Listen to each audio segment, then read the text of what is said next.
Hello, magandang hapon. So, mga chong, wawarningan ko lang kayo pagka pala talagang napudpud yung brake pads nyo. Pag talagang napudpud, ayun, bakal na oh. Pwede palang huminto yung motor at mag-lock talaga. Habang mabilis kayo, biglang maglalak. So, napaka-delikado. Pero sabihin nyo naman, kuya, ba't umabot naman ng ganyan? Well, sasabihin ko sa inyo, nag-check ako 1,000 kilometers ago. 1,000 kilometers pa lang. Bale, chinek ko to 1,000 kilometers, makapal pa. Bumili na nga ako ng replacement nung time na yun eh. Sabi ko, titignan ko makapal pa ba o hindi na. Nung chinek ko rin sa original, makapal pa talaga. Kaya nagulat ako. After 1,000, bigla nag-lock. Mache-check nyo naman pala to. Papakita ko sa inyo. Bumili na ako ng replacement. Tignan nyo yung pagkakaiba oh. Oh. Yung kapal, titignan nyo yung kapal oh. Tignan mo, ang laki ng diferensya na no. Alam nyo kung bakit? Papaliwanag ko sa inyo sa bike mismo ah. Sa 200NS, pang 200NS to eh. 200NS, Duke 390. Kanya, pero malakas ang power nito. Tsaka pag nagbe-brake ka, malakas din. Makikita nyo naman siya eh oh. Oh, pag nakakabit. Pag nakakabit, makikita nyo yung yung nakaganyan siya kasi oh.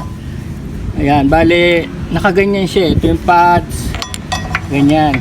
So, from here, dito sa mismong view na to, makikita nyo kung ano na kondisyon ng pads nyo. Diba? Hindi ko pa alam yun. Tsaka tignan nyo, Vibre to ah. Vibre, which is a subsidiary of Brembo.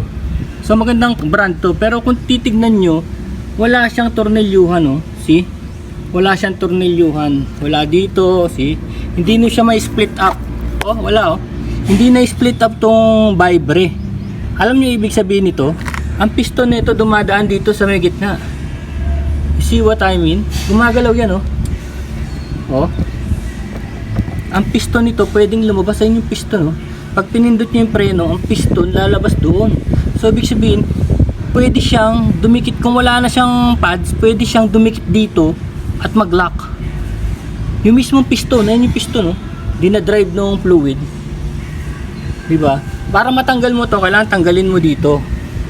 Lalabas mo lahat to, no? Pero inaayos na namin to eh, naibalik na namin yung piston. Kasi madali lang ikabit pagka nandito na eh. Oh.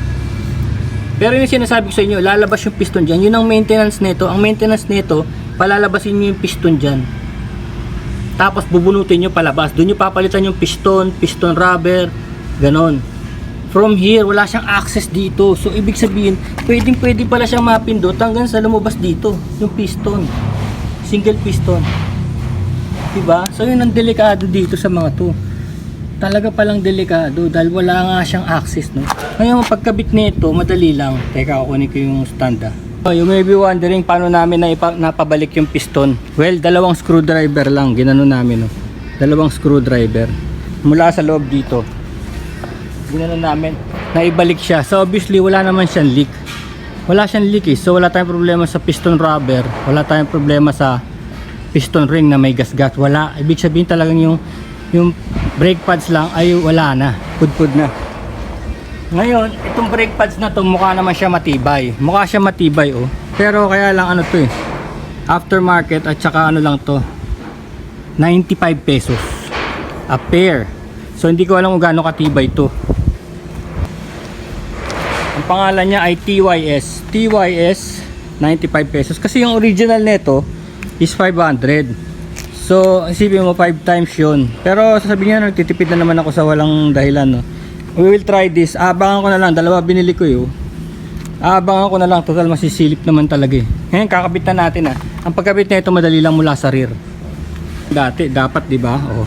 I-hook mo lang to doon sa loob. Tapos ito kakabit natin doon sa may parang iron na yung tubo na yun. Okay, naka-clip lang to. Ito, tatanggalin mo itong mga clips na to. 1 and 2. Yan, tatanggalin natin yan. Tapos i-atras natin to doon. Parang pako lang. Kasi shoot natin to doon. Nagagalaw naman ito yun.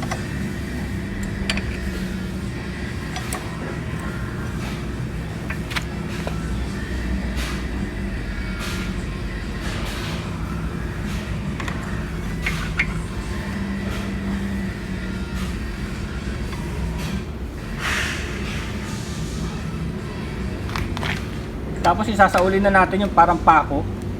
O, makikita nyo na naman nakakabit na siya. Oh. Parang sinasampay lang siya. Sinasampay lang siya. So yan, nailak na siya. Ngayon yung clip na lang. Yung clip papakita sa inyo. Oh. Diba? I-shoot mo lang dito, dalawa sila. Yan. So in a way, napaka-efficient ng pagkakakabit. Ngayon, kailangan natin yan i-bleed. I-bleed natin yan kasi may hangin na yan eh. Lumabas yung piston eh. May hangin na yan. So kailangan kakargahan ko muna yung brake fluid bago ko ibombahan. Dito ang brake fluid oh, ito.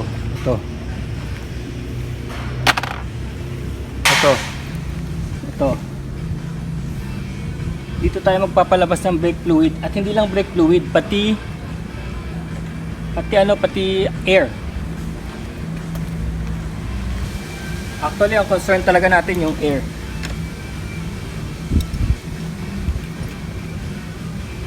Air kasi ayaw natin na pumreno tayo nang hindi siya kakagat, di ba? Ito, dito yung lalagyan ng brake fluid, lalagyan natin. Pag hindi natin nilagyan, kasi yung bleed natin lalabas.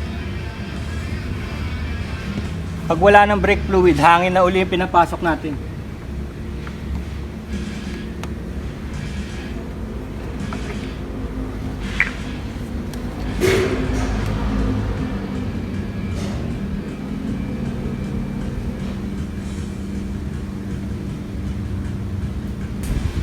Simulan na natin bleeding. Kailangan natin yung ito, 11. So it's number 11. Ang pagbi-bleed is tatapakan natin with force. Tatapakan natin yung rear brake. Pakita ko sa inyo yan. Kaya nyo ito mag-isa. Kaya mag-isa. Supposed to be may hose, no? Para hindi tumapon yung fluid sa paint. Pero pag inugasan mo naman kagad, wala na may epekto. Yan. Yan. So pindot ka ng pindot hanggang sa tumigas. Tapos buksan mo. Yan, there. Buksan mo. Ayan, nakikita nyo, dumi oh. Ang dumi ng ano niya.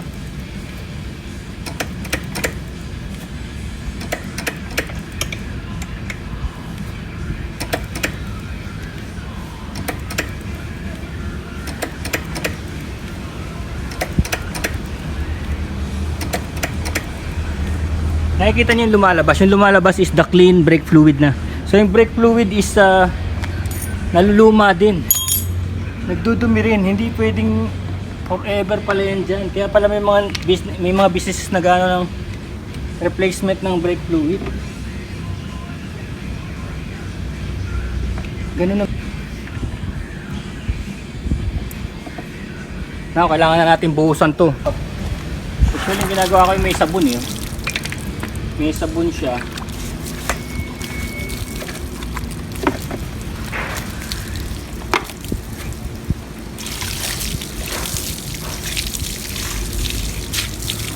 Kasi ang pinaka-iniingatan natin dyan yung mags, yung rim.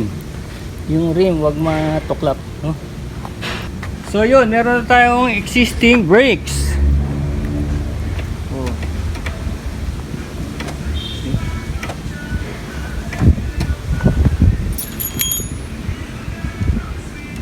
May lock yung ano, yung takip ng fluid, oh. Kaya kailangan i-lock mo ulit. Okay, that's it. That's it. Napaka-importante. Huwag niyong papabayaan na ano. Huwag niyong papabayaan na maputput yung brake pads niyo. Papakita ko sa inyo kung ano itsura. Ayan ha. Yung sinasabi ko sa inyong nasisilip. There. It's very clear oh. It's very clear na alam mo talaga kung anong kondisyon. Hindi mo na kailangan buksan-buksan pa yung makina o ano. Kitang-kita, it's exposed. Harap at likod, makikita mo, that's the brake pads. No? Malaman mo lang na yan ang brake pad mo, is panalo ka na, alam mo na kagad. And of course, kung this 95, magdala na rin kayo ng spare. Kasi nakita nyo naman, tinanggal lang dito. That's it. Okay, peace. Peace, peace, peace.